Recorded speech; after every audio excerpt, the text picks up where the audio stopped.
G'day everyone. It's Christmas time. And we got a real possible treat maybe if it turned out alright. We've actually got properly aged cheese at last. Here we have a Wensleydale that was waxed on the 3rd of July this year. So that's now nearly 6 months old. And we have a Gouda which was waxed on the 4th of June. So this one is definitely 6 months old. This one is close to 6 months, if not 6 months. So we're going to cut them open. We're going to have a taste. And then we're going to reseal most of it using our LD vacuum sealer. I actually did a review on comparing it to the cheap Temu one that I got. So if you want to have a look at that, it's up there somewhere. So which one do we try first? Camera person? Wensleydale or Gouda? Wensleydale. Right. So what we do is we weigh it. Oh, better turn the scale on if we're going to weigh it. And out of 10 litres of milk, I think it was, we got 1.235 kilos of cheese with the wax, but the wax doesn't weigh much. And for the Gouda, we got 1.366 kilograms from the same amount of milk. So, the moment of truth. You want to keep that because we want to know when it was made. Fingers crossed. Here goes nothing. Rufus is here to get his cheese tax.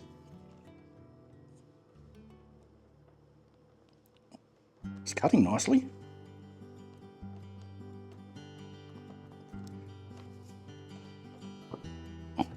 Ooh. Looks clean. Smells cheesy.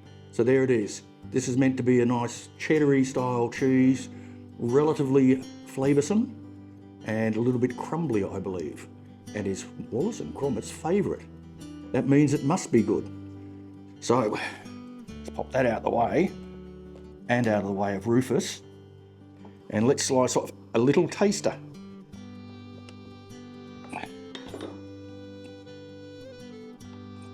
So there it is there. I'll break it.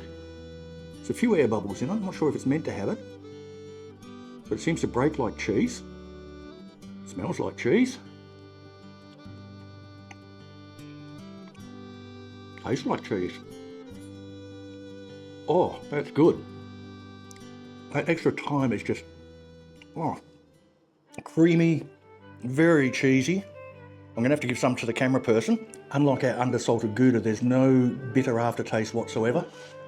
Oh, and that cheese flavour just keeps coming through. Oh, it's so creamy and crumbly.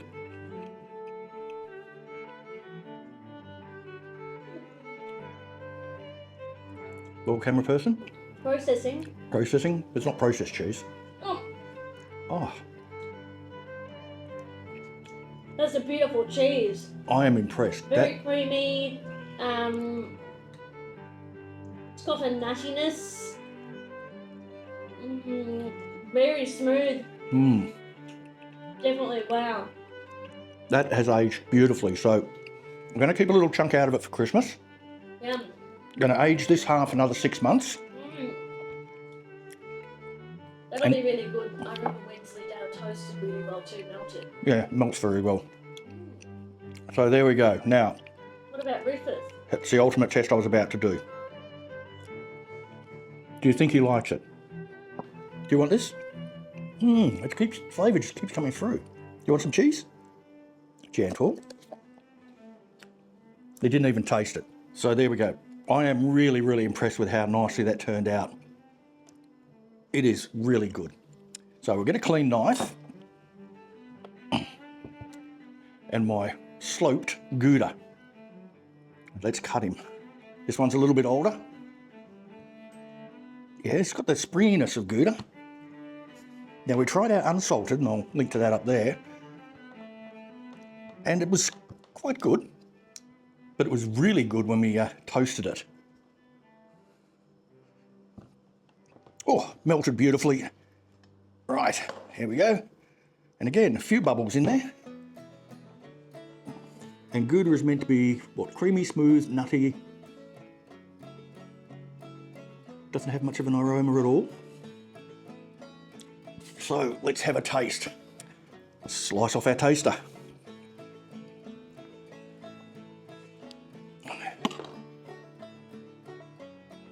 All right.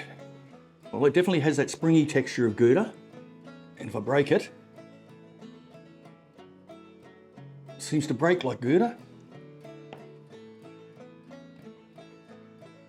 Yeah. Now for the real test. Is it good? That's not punny. Okay. Very little smell to it. It's got the texture of Gouda. And it still has that slight bitterness. Maybe that's the Gouda taste, but it's not as overpowering as the unsalted one or undersalted one was. So we need to get some down to the camera person.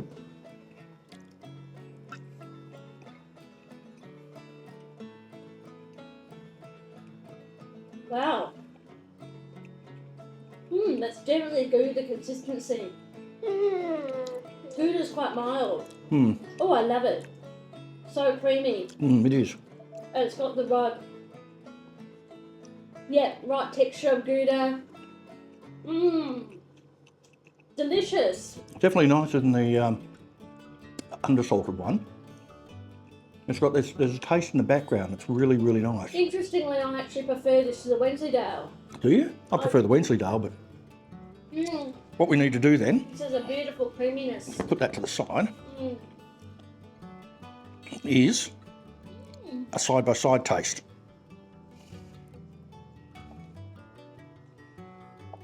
So here you go, Wensleydale and Gouda, side by side. There is that definite bitterness with the Gouda, but it's not unpleasant bitterness. Yes, there's a bitter aftertaste. Oh, that is just... Oh, the cheese taste is just... That's phenomenal. I really like that. That's the Wensleydale. And the Gouda is completely different, both in texture and taste.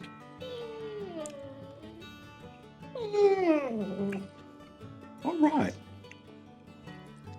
You haven't tried the Gouda yet, have you? What's that one? Oh, that's, you can definitely tell a difference. There's some Gouda. Sit. You like that one? Which one do you prefer? He says, give me any. All right, so I'm going to vacuum pack these up. I'll chop it up. We'll do a half and a half. We'll leave that for a long time.